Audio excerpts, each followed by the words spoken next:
मधुबन के बाबा, मधुबन के बाबा मुरली वाले, आपका क्या कहना,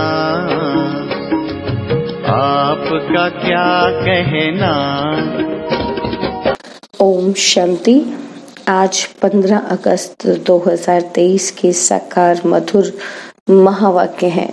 आज मीठे मीठे बाप दादा बोले, मीठे बच्चे, बाप का बिंदी स्वरूप है, उसे यथार्थ पहचान कर याद करो, यही समझदारी है। बाबा ने कहा, मीठे बच्चे, बाप का बिंदी स्वरूप है, उसे यथार्थ पहचान कर याद करो, यही समझदारी है। बाबा ने आज प्रश्न पूछा है कि बेहद की दृष्टि से स्वप्न का अर्थ क्या है। इस संसार को स्वप्नवत संसार क्यों कहा गया है? और उत्तर में बाबा समझाते, स्वप्न अर्थात जो बात बीत गई।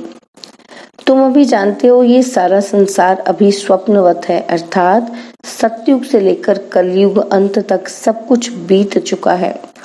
तुम्हें अभी सेकंड में इस स्वप्नवत संसार की स्मृति आ गई। तुम सृष्टि के आदि मध्य अंत, मूल वतन, सूक्ष्म वतन, स्थूल वतन को जानकर मास्टर भगवान बन गए हो। मुरली का गीत है, कौन आया मेरे मन के द्वारे। ओम शांति। शिव बाबा अपने मीठे मीठे बच्चों सिकिलदे सालिग्रामों को बैठ समझाते हैं। सालिग्राम ही शिव बाबा के बच्चे ठहरे ना। बच्चे जानते हैं कि हमको वह पढ़ाते हैं जिनको रिंचक भी कोई जानते नहीं है। शिव के मंदिर में जाते हैं, परंतु वहां तो इतना बड़ा शिवलिंग देखते हैं। ये थोड़े ही समझते हैं कि हमारा बाबा बिंदी है। जो बच्चे शिव बाबा को इतना बड़ा समझ याद करते हैं, वह करते होंगे वह भी भोले हैं, क्योंकि वह भी रॉन्ग है। बाप समझाते हैं कि मैं बिंदी हूँ। अब बिंदी को कोई क्या समझ सके। भल कोई कहते हैं कि अखंड ज्योति स्वरूप है, फलाना है, परंतु नहीं, वह है बिंदी। उनको याद करना बड़ा मुश्किल है, घड़ी घड़ी भूल जाते हैं। भक्ति मार्ग में आदत पड़ी हुई है शिवलिंग पर फूल चढ़ाने व पूजा करने की, तो वह याद रहता है, परंतु यह घड़ी घड़ी भूल जाते हैं कि हमारा बाबा बिंदी रूप है। सारे ड्रामा में उनका जो पार्ट है वह बजाते हैं।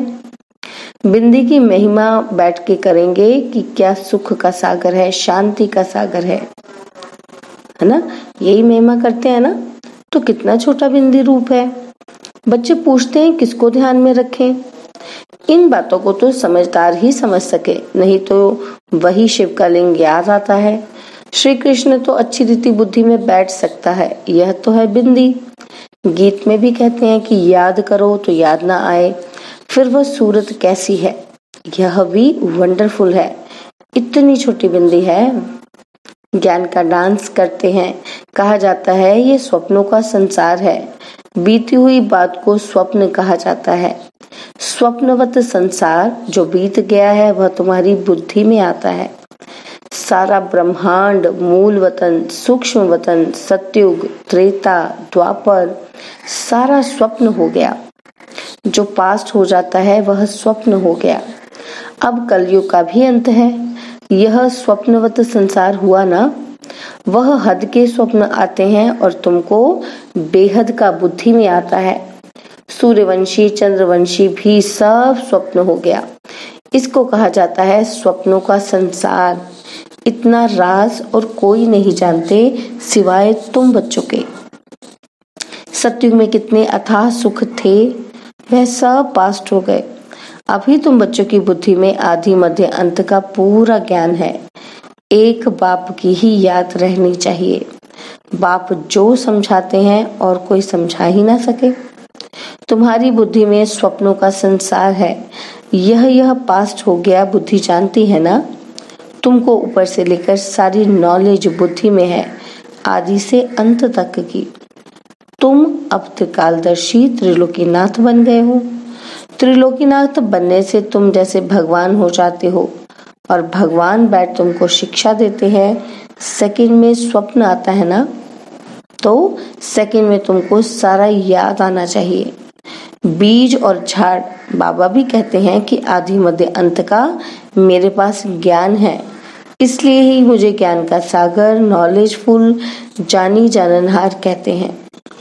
जानते हैं हर एक की अवस्था एक ही रहेगी, ऐसी ही रहेगी। एक एक की अवस्था को हम क्या बैठ के जानेंगे। जो अवस्था कल्प पहले थी उसी अवस्था में है। सो तो तुम जानते हो। पुरुषार्थ कराने के लिए कहते हैं कि अच्छी रीति पुरुषार्थ करो। अभी तुमको सुदर्शन चक्रधारी बनना है। तुम जानते हो यह पास्ट हो गया है। ऐसे देवताएं राज्य करते थे, फिर आकर राज्य करेंगे। पास्ट, प्रेजेंट, फ्यूचर यह याद करते रहेंगे। उनको ही सुदर्शन चक्र कहा जाता है। शिवलिंग को याद करने में तो हिरे हुए हैं, तो समझते हैं कि बाबा ज्योतिर्लिंगम है। बिंदी कहें तो मूंछ पड़े, वह समझते हैं कि आत्मा छोटी है और परमात्मा बड़ा है। अभी तुम बच्चे जानते हो क्या कि इस कलयुगी दुनिया में इस समय देखो भपका कितना है। इसको माया का भपका कहा जाता है। माया का पॉम्प है। कहते हैं ना कि अभी दुनिया कितनी अच्छी बन गई है, बड़े बड़े महल बन गए हैं। अमेरिका का कितना भपका है, चीजें कितनी नफीस यानी कि आकर्षक बनती हैं, और हम समझते हैं कि ये तो मुलम्मे की चीजें हैं जो अभी खत्म हो जाएंगी। दिन प्रतिदिन बड़ी बड़ी इमारतें, डैम्स आदि ऐसे बनाएंगे जैसे बिल्कुल नई दुनिया है। मायावी पुरुष है ना, तो आसुरी संप्रदाय का भपका है। यह सब है तिलिस्म, जादू। अभी गया कि गया। बड़े बड़े साइंस घमंडी जो हैं उन्हों की बुद्धि में है कि ये सब खत्म हो जाएंगे। एक दो को कह देते हैं कि तुम इंटरफेयर न करो, नहीं तो सब खत्म हो जाएंगे। अमेरिका अपने को बलवान समझता है तो जरूर सेकंड नंबर में भी कोई होगा जो सामना करे। गाया हुआ है कि दो बिल्ले लड़ते हैं, यादवों ने अपने कुल का विनाश किया तो वह दो बिल्ले हुए ना, वही प्रैक्टिकल हो रहा है। तुम जानते हो आगे भी इस समय तुमने ही नॉलेज ली थी, अब भी ले रहे हो। बाप आकर सारी नॉलेज समझाते हैं। जैसे बाप की बुद्धि में है वैसे तुम बच्चों की बुद्धि में भी है। शिव कहा जाता है बिंदी को। आत्मा में भी सारा पार्ट है, तुम्हारा है ऑलराउंड पार्ट, सतयुग से लेकर कलयुग तक। सतयुग त्रेता में तुम जब सुख भोगते हो तो उस समय बाप का कोई पार्ट नहीं। बाप कहते हैं कि मेरे से भी तुम्हारा जास्ती पार्ट है। तुम सुख में रहते हो तो मैं निर्वाण धाम में हूँ, मेरा कोई पार्ट ही नहीं। तुमने ऑलराउंड पार्ट बचाया है तो थके भी तुम होंगे, इसलिए लिखा हुआ है कि चरण दबाए हैं। बाप कहते हैं बच्चे तुम थक गए होंगे, तुम्हें आधा कल्प भक्ति की दर दर धक्के खाए हैं। भक्ति मार्ग में भटकते भटकते तुम थक जाते हो और फिर बाप आकर अजूरा देते हैं, पुजारी से पूज्य बना देते हैं। तुम जानते हो हम सुपूज्य थे फिर पुजारी बने हैं। ऐसे नहीं कि परमात्मा आप ही पूज्य आप ही पुजारी है, नहीं, हम ही बनते हैं। भारत ही अविनाशी खंड गाया जाता है। भारत है शिव बाबा की जन्मभूमि। जन्मभूमि पर ही मनुष्य कुर्बान होते हैं। कांग्रेसियों ने भी देखो कितना माथा मारा जन्मभूमि के लिए, फॉरेनर्स को बाहर निकाल दिया। यह जन्मभूमि स्वर्ग थी और फिर 5 विकारों रूपी माया ने आकर हप किया है। हम रावण को बड़ा दुश्मन समझते हैं, यह कोई भी नहीं समझते कि बड़े से बड़ा दुश्मन माया रावण है जो हमारी राजाई खा गया है। यह जैसे कि गुप्त चूहे मुआफिक फूंक देता और काटता रहता है जो किसी को पता भी नहीं पड़ रहा है। काटते काटते एकदम दिवाला मार दिया है। किसी को पता ही नहीं कि हमारा राज्य भाग्य छीन लिया है। कोई को पता नहीं है कि हमारा दुश्मन कौन है, हम कंगाल कैसे बने। माया बड़ा चूहा है, आधा कल्प खाते खाते भारत को कौड़ी जैसा बना दिया है। बड़ा ही बलवान है, अभी फिर तुम चुपके से उस पर जीत पा रहे हो। तुम जानते हो कि हम कैसे गुप्त रीति राज्य ले लेते हैं। जैसे गुप्त रीति गवाया है, फिर लेते भी गुप्त रीति से हैं। कोई भी नहीं जानते अभी फिर इस पर जीत पानी है। कितने महीन राज हैं। बाबा की मदद से हम फिर से राज्य भाग्य लेते हैं।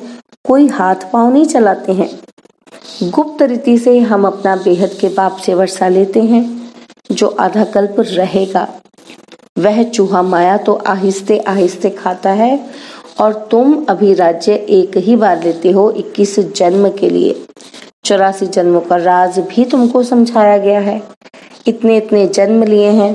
तुम जानते हो सतयुग में हमारी आयु बहुत बड़ी थी और फिर अपवित्र भोगी बनते हैं तो द्वापर कलयुग में 63 जन्म लेते हैं। यह बाबा बैठ समझाते हैं।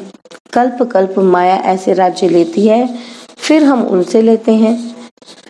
गीत में गाते तो हैं कि कौन देश से आया कौन देश में जाना, परंतु समझते नहीं हैं। तुम तो जानते हो कि आत्मा किस देश से आई है, क्यों आई है। सारा चक्र बुद्धि में है। सारे ड्रामा में हीरो हीरोइन पार्ट है शिव बाबा का। शिव बाबा के साथ पार्टधारी कौन कौन है। पहले पहले जन्म देते हैं ब्रह्मा विष्णु शंकर को, फिर तुम बच्चों को। तुम बाप के साथ मददगार ठहरे। बाप अपना पार्ट बजाकर अपने धाम चले जाते हैं और तुम मददगारों को भी साथ में मुक्ति धाम में ले जाते हैं।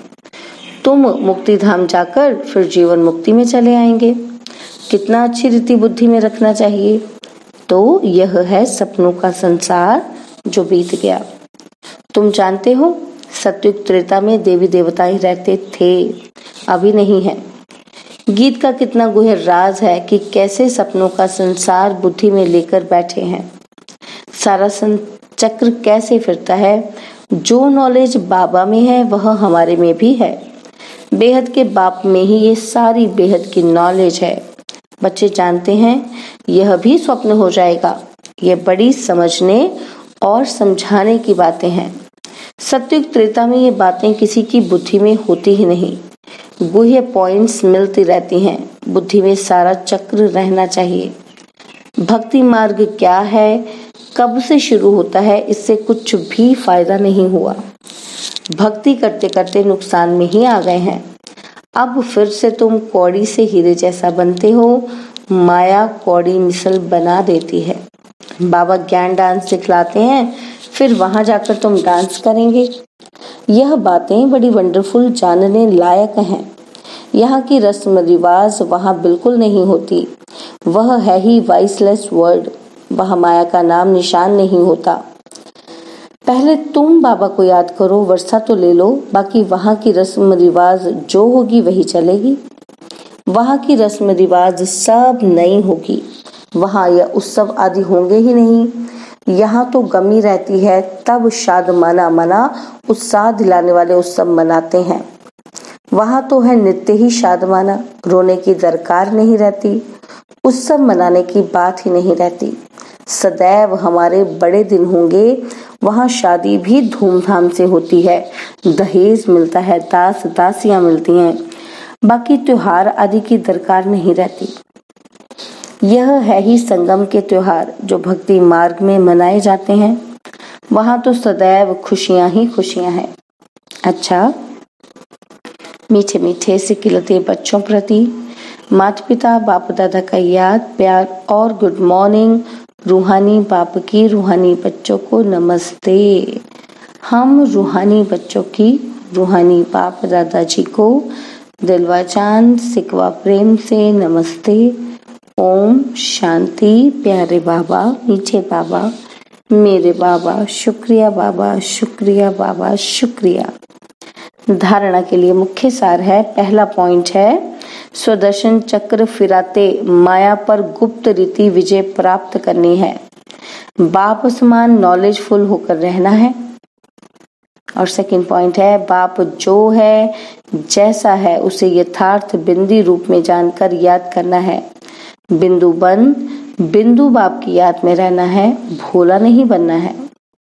बाबा ने आज वरदान दिया कि बाप के डायरेक्शन प्रमाण सेवा समझ हर कार्य करने वाले सदा अथक और बंधन मुक्त भव। बाप के डायरेक्शन प्रमाण सेवा समझ हर कार्य करने वाले सदा अथक और बंधन मुक्त भाव। प्रवृत्ति को सेवा समझकर संभालो, बंधन समझकर नहीं। बाप ने डायरेक्शन दिया है, योग से हिसाब किताब चुकतू करो। यह तो मालूम है कि यह बंधन है, लेकिन घड़ी घड़ी कहने व सोचने से और भी कड़ा बंधन हो जाता है, और अंत घड़ी में अगर बंधन ही याद रहा तो गर्भ जेल में जाना पड़ेगा। इसलिए कभी भी अपने से तंग नहीं हो, फंसो भी नहीं और मजबूर भी ना हो।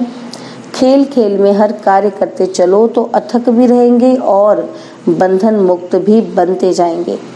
स्लोगन है, भ्रिकुटी की कुटिया में बैठकर तपस्वी मूर्त होकर रहो, यही अंतर्मुक्ता है। भ्रिकुटी की कुटिया में बैठकर तपस्वी मूर्त होकर रहो, यही अंतर्मुक्ता है। ओम शांति। और अब यह एक बहुत अच्छी वीडियो भी जरूर देखें।